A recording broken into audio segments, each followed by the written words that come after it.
Hello friends, welcome to my YouTube channel pharmaceutical Gyan. Drug के बारे में बात करने वाले हैं। वो एक ऐसा ड्रग है जिसको हर कोई जानता है। खास करके पैंडेमिक सिचुएशन में इस ड्रग की जो लोकप्रियता है वो काफी ज्यादा बढ़ गई। हालांकि बाद में इसके ऊपर कुछ इन्वेस्टिगेशन भी स्टार्ट किए गए, बट हमारा जो कॉन्सेप्ट है बेस्ड होगा इसकी फार्माकोलॉजी पे, न कि मार्केटिंग स्ट्रेटेजी पे। तो आज का ड्रग कौन सा है? आज का हमारा ड्रग है डोलो 650। क्या डोलो 650 किसी ड्रग का नाम है? क्या इसका कोई स्पेसिफिक मैकेनिज्म इसके नाम से फर्क पड़ता है?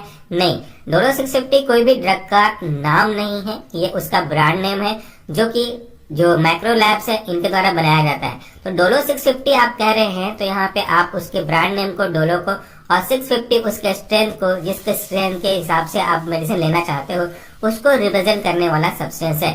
तो डोलो 650 का यूज हम कब करते हैं, कैसे काम करता है, इसका एक्टिव कॉन्स्टिट्यूएंट कौन कौन से हैं, क्या खास खास सावधानी बरतनी चाहिए आपको, आज के वीडियो में आपको जानकारी मिल जाएगी। डोलो 650 का यूज हम करते हैं जब आपकी बॉडी में बहुत अधिक मात्रा में फीवर जनरेट हो रहा हो, क्योंकि फीवर को ठीक करने के लिए पैरासिटामोल 500 भी काफी होता है, बट जब फीवर हाई होता है तब के केस में हम 650 mg पे जाते हैं। याद रखिए, अगर शुरू से आप 650 mg पे जा रहे हैं तो वो सही अप्रोच नहीं है। कोशिश करनी चाहिए स्मॉलर डोज से बढ़ते हुए जाए, लास्ट में ही मैक्सिमम डोज तक पहुंच पाए तो बहुत ही अच्छा होगा। ये जो फीवर है उसके कई अलग अलग कारण हो सकते हैं, लेकिन इस ड्रग का जो एक्टिव कॉन्स्टिट्यूएंट है वो क्या है वो हम आपको बता देते हैं।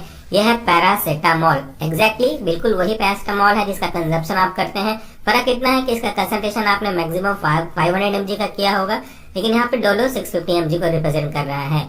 कोविड में बहुत ज्यादा यूज करने के पीछे का कारण, जो लॉजिक था, ये कि कोविड में फीवर का जो एक प्रकार से कह लीजिए वॉल्यूम था, वो बहुत अधिक मात्रा में फीवर आते थे, हाई फीवर आता था, इसलिए वहां पे 650 mg का यूज किया गया। डोलो 650 की जगह आप कोई से भी 650 mg का पैरासिटामोल आप आराम से यूज कर सकते हैं, बिकॉज ड्रग उसके एक्टिव कॉन्स्टिट्यूएंट के ऊपर बेस होता है, उसके ऊपर काम करता है, न कि किसी ब्रांड नेम के ऊपर। अब क्वेश्चन ये कि फीवर है क्या, फीवर होता क्यों है, और कैसे हमारा ड्रग काम करता है। फीवर कहने का मतलब है एक ऐसा कंडीशन जहाँ पे आपका जो बॉडी का टेम्परेचर है वो अपने सामान्य बॉडी के टेम्परेचर से बढ़ जाता है। तो सामान्य टेम्परेचर हमारी बॉडी का कितना होता है? 37 डिग्री सेंटीग्रेड। तो जब कभी भी ऐसा बोला जाए कि आपके बॉडी का टेम्परेचर 37 डिग्री सेंटीग्रेड से काफी ऊपर चला गया है, रेस्पेक्टिवली कितना आप बात कर रहे हो, कितना फीवर है उसके रेस्पेक्ट में, तो हम उसे फीवर कहते हैं। फीवर एक ऐसा सिम्टम्स है, बीमारी इसको नहीं बोला जा सकता मोस्टली, एक ऐसा सिम्टम है जो ये बता रहा है कि आपकी बॉडी में कुछ चीजें सही नहीं हो रही हैं। इसके कई अलग अलग कारण हो सकते हैं, एग्जैक्ट कारण बता पाना एक वीडियो में पॉसिबल नहीं है, बट जो मुख्य कारण है उनमें से यह है कि आपकी बॉडी में किसी न किसी एंटीजेनिक सब्सटेंस का, एंटीजेनिक सब्सटेंस मतलब ऐसे सब्सटेंस जिनमें एंटीजेनिक एक्टिविटी है, जो आपके बॉडी के एंटीबॉडी को एक्टिवेट कर दें, वो चला गया हो, जिसके अंदर आप कुछ भी चीजें रख सकते हैं, एलर्जन विजन डीसी के अंदर आ जाते हैं, वो एंटर कर गया हो, या तो आपकी बॉडी का कोई स्पेसिफिक फिजियोलॉजी अल्टर हो गया हो, या तो वो अधिक काम कर रहा हो या तो वो कम काम कर रहा हो। हाइपोथैलेमस भी बॉडी का टेम्परेचर का सेट पॉइंट कहलाता है, उसके भी इम्बैलेंस होने की वजह से आपके बॉडी का टेम्परेचर इंक्रीज होता है। जब कभी भी आपको कोई ऐसे पैरासाइट्स की एंट्री होती है, मलेरिया के मॉस्किटोज बाइट करते हैं, तो भी वो आपको फीवर कॉज करवाता है, शिवरिंग कॉज करवाता है, ठंडक कॉज करवाता है। ठंडक क्यों लगती है फीवर में? बॉडी गर्म होता है तो ठंड क्यों लगती है? आपकी बॉडी का टेम्परेचर फ्लक्चुएट हो रहा है, आपकी बॉडी का टेम्परेचर दूसरे परिवार के सदस्यों के टेम्परेचर से थोड़ा सा ज्यादा हो गया है, लेकिन जो बाहर का माहौल है, जो बाहर का एटमॉस्फेयर है, वो तो बिल्कुल वही है, वो तो सबके लिए कॉमन है, इवन आपके लिए भी कॉमन है। बट चूंकि आपका टेम्परेचर दूसरों के टेम्परेचर से बढ़ गया है, इसलिए जो गैप ऑफ टेम्परेचर है, डिस्टर्बेंस ऑफ द टेम्परेचर है, आपका बहुत अधिक हो गया है। उनकी बॉडी का टेम्परेचर 37 डिग्री सेंटीग्रेड है, रूम टेम्परेचर भी अप्रोक्सीमेटली इसी के आसपास होगा, तो उनको कोई फर्क नहीं पड़ रहा, they are feeling comfort. But आपका टेम्परेचर 37 डिग्री सेंटीग्रेड से सपोज मान लेते हैं 40 डिग्री सेंटीग्रेड पे चला गया है, तो आपके और उनमें टेम्परेचर का जो डिफरेंस था नॉर्मल वर्सेस बॉडी टेम्परेचर, वो 3 डिग्री का फ्लक्चुएशन तो आ गया है, इसीलिए आपको ठंडक का एहसास होता है। तो ये फीवर किस वजह से कॉज होते हैं, और इसमें पेन भी रिस्पॉन्सिबल है। तो कैटेगरी को समझेंगे तो फीवर और पेन दोनों को समझ में आ जाएगा। पैरासिटामोल की category basically as per the book देखेंगे तो इसे हम NSAID कैटेगरी में क्लासिफाई करते हैं। NSAID कैटेगरी का पूरा नाम होता है non steroidal anti inflammatory drugs, लेकिन इसके अलग अलग और फर्दर क्लासिफिकेशन है, जिसके हिसाब से आपको जानना भी बहुत ही आवश्यक है। इसके 3 क्लासिफिकेशन है, वह है नॉन सेलेक्टिव कॉक्स इनहिबिटर, इसको हम ऐसे लिख देते हैं शॉर्ट में, नॉन सेलेक्टिव कॉक्स इनहिबिटर। दूसरा होता है प्रिफरेंशियल कॉक्स 2 इनहिबिटर। तीसरा होता है सेलेक्टिव कॉक्स 2 इनहिबिटर। और एक और कैटेगरी है जिसमें हम लोग रखते हैं पैरासिटामोल को, वह है ऐसे ड्रग जिसके पास अच्छा खासा एंटी पायरेटिक एक्टिविटी होती है। पायरेटिक स्टैंड फॉर फीवर के अगेंस्ट में, लेकिन weak analgesic and weak anti inflammatory drug होते हैं, खास करके weak anti inflammatory property. Analgesic तो फिर भी वो रखते हैं। तो उस कैटेगरी में हमारा पैरासिटामोल जो आज का ड्रग है वो आता है। तो किस किस दो प्रॉपर्टी को वो पोजेस करेगा? ये पैरासिटामोल बहुत ही अच्छा high active anti pyretic activity रखेगा, और एक प्रकार से बोला जाए मॉडरेट, थोड़ा सा ठीक ठाक, सो कहा जा सकता है, बहुत अच्छा नहीं बोलेंगे। ये एनाल्जेसिक एक्टिविटी भी रखता है। तो फीवर में बॉडी पेन भी एसोसिएटेड होती है। टेम्परेचर तो इंक्रीज होता ही होता है, साथ में बॉडी पेन भी एसोसिएट हो जाती है, जिसके कारण से पेशेंट को दिक्कतें होने लगती हैं, असहज महसूस करने लगता है। तो जब हम 650 mg देते हैं, जो कि जनरल से थोड़ा ज्यादा है, 500 की तुलना में अगर आप देखेंगे तो 150 mg ज्यादा है, तो दोनों इस तरह से एक्टिविटी को परफॉर्म करता है कि उससे उसका फीवर भी कम हो जाए और साथ में उसकी बॉडी का पेन भी कम हो जाए। अब NSAID के काम करने के तरीके जो कि फीवर और पेन पे बेस्ड है, उनमें से सबसे पहले हम समझ लेते हैं पेन की मैकेनिज्म ऑफ एक्शन को। जब बॉडी में प्रोस्टाग्लैंडिन बनता है तो उसके बनने से हमको पेन, इन्फ्लामेशन और फीवर का एहसास होता है। तो अगर आप नहीं चाहते खास करके पेन का एहसास होना, तो आपका ऑब्जेक्ट ये होगा कि आप प्रोस्टाग्लैंडिन के सिंथेसिस को रोक दें। तो इसके लिए आपको ये जानना पड़ेगा कि प्रोस्टाग्लैंडिन आखिर बनता किससे किससे है। तो ये अगर दो चीजें प्रोस्टाग्लैंडिन की बनने में मदद करती हैं, तो वो दो चीजें कौन सी हैं? तो ये है हमारा COX-1 और COX-2। ये दो चीजें मिलकर के आके जाके पहला और होता है राकोडोनिक एसिड वगैरह, बट हमारे काम की जो चीजें हैं वो यहाँ पे मैं शुरू करता हूँ।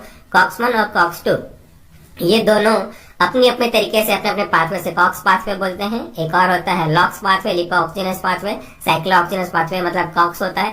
तो ये दोनों पाथवे मिलकर के प्रोस्टाग्लैंडिन को बनाते हैं, जिससे हमारे बॉडी में पेन, इन्फ्लेमेशन का एहसास हमको होने लगता है, फीवर का एहसास हमको होने लगता है। फीवर में एक चीज और हो जाती है, जो मैंने आपको कहा कि हमारा जो थर्मो रेगुलेटरी सेंटर है हाइपोथैलेमस में, वो अल्टर हो जाता है, वो बिगड़ जाता है। तो उसको वापस से रीसेट करना उस टेम्परेचर पॉइंट पे भी बहुत जरूरी है। तो इस फीवर को, इस पेन को, इस इन्फ्लेमेशन को कम करने के लिए जो NSAID है वो अपनी अपनी कैटेगरी के अनुसार काम करता है।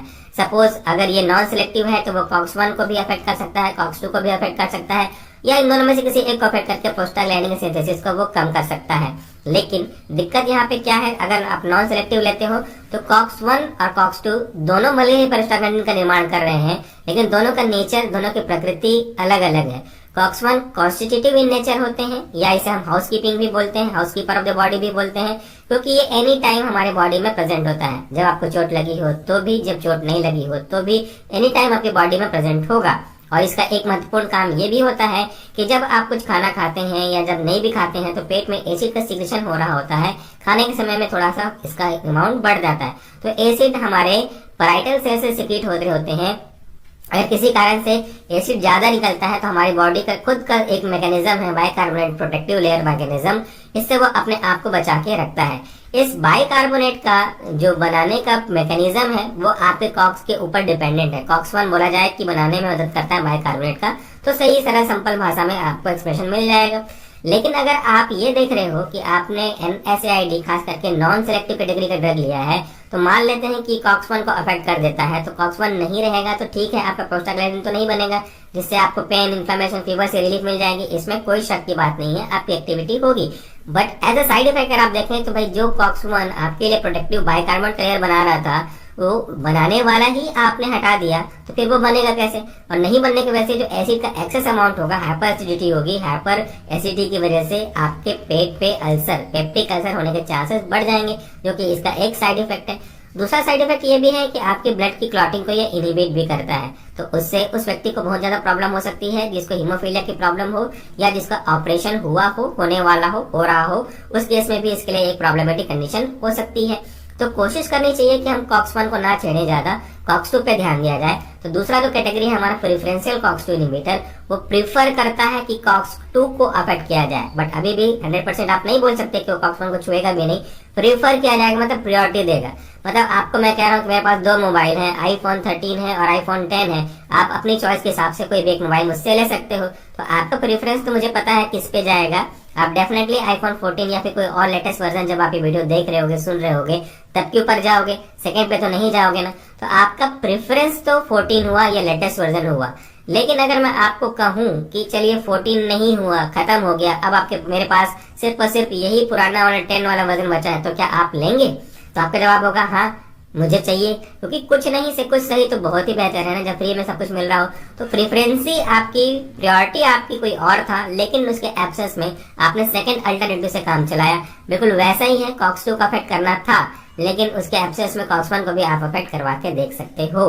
उसके बाद तीसरा जो हमारा क्लास है वह सेलेक्टिव कॉक्स 2 इनहिबिटर। यहाँ पे जो वर्ड है सेलेक्टिव, इस पे हमको फोकस करना चाहिए।